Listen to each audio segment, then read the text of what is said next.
دیتے ہیں اور کہتے ہیں یہ لینا اویس کرنی کو دینا اور اویس کرنی سے کہنا میرا سلام پیش کرنا اور ان سے کہنا کہ اس جبے کو پہن کر میری امت کی بخشش کے لیے دعا کرے۔ کیا میرے مصطفیٰ اپنی امت کے لیے کافی نہیں تھے؟ وجہ کیا تھی؟ سبب کیا تھا؟ اگر میرے مصطفیٰ ہاتھ اٹھاتے تھے تو اگلی پچھلی ساری امتوں کی بخشش ہو جاتی۔ اگر وجہ کیا تھی کہ اویس سے کہا کہ میری امت کی مغفرت کے لیے دعا کرے؟ کیا اویس عابد تھے؟ زمانے میں اور کوئی عابد نہیں تھا؟ کیا اویس زاہد تھے؟ زمانے میں اور کوئی زاہد نہیں تھا؟ کیا اویس متقی تھے؟ زمانے میں اور کوئی متقی نہیں تھا؟ کیا اویس پرہیزگار تھے؟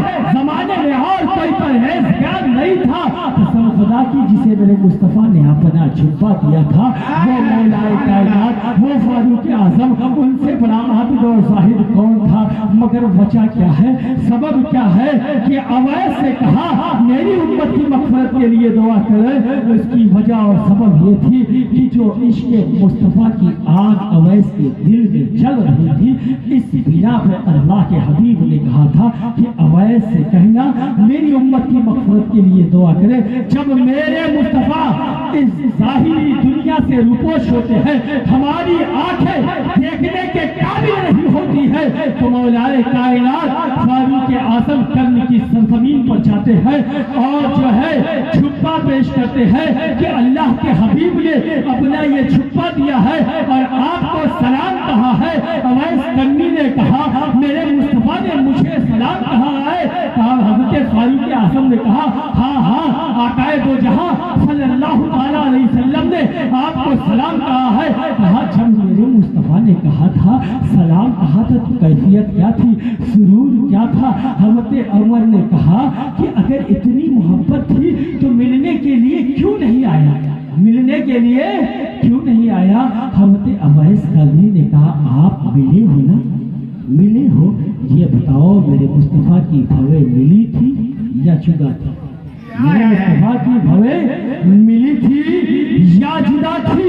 حضرت عمر زارے قطار رونا شروع کر دیتے ہیں، کہتے ہیں کہ میں نے مصطفیٰ کو جنگ میں دیکھا، امن میں دیکھا، شانتی میں دیکھا، انفاق میں دیکھا، مینا میں دیکھا، مسجد میں دیکھا، منبر میں دیکھا، سجدے میں دیکھا، رکوع میں دیکھا۔ جب اپنی نگاہ اٹھاتا تو رب کی ایسی تجلی کا پردہ تھا کہ نگاہیں جھک جاتی تھی۔ کہا میں نے اپنے مصطفیٰ کو دیکھا ہے، میں نے اپنے محبوب کو دیکھا ہے، میں نے آقا دو جہاں صلی اللہ تعالیٰ علیہ وسلم کو دیکھا ہے۔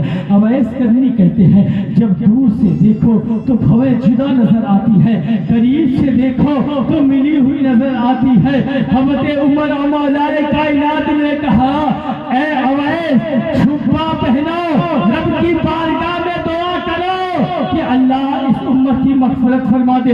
حضرت اویس کرنی نے چھپا لیا، رکھ دیا اور رب کی بارگاہ میں دعا کرتے ہیں اے اللہ اپنے محبوب کی امت کو، اپنے محبوب کی امت کو اپنے محبوب کے صدقے و طفیل بخش دے۔ اے اللہ اپنے محبوب کی امت کو اپنے محبوب کے صدقے و طفیل بخش دے۔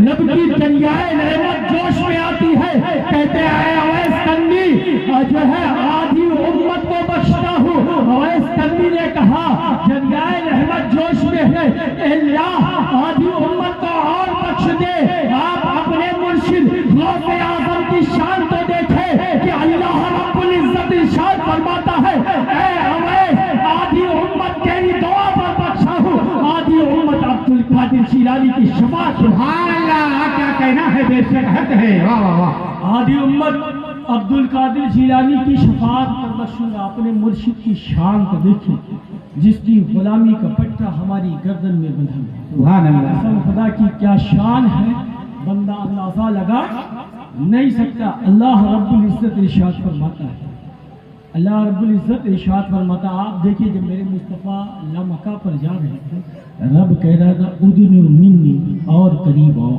اور قریب آؤ۔ جب قریب پہنچتے ہیں تو اتنے میں ایک جوان آتا ہے، اپنے کندھے کو پیش کرتا ہے، کہتا ہے یا رسول اللہ صلی اللہ علیہ وسلم اس کاندھے پر اپنا قدم لے کر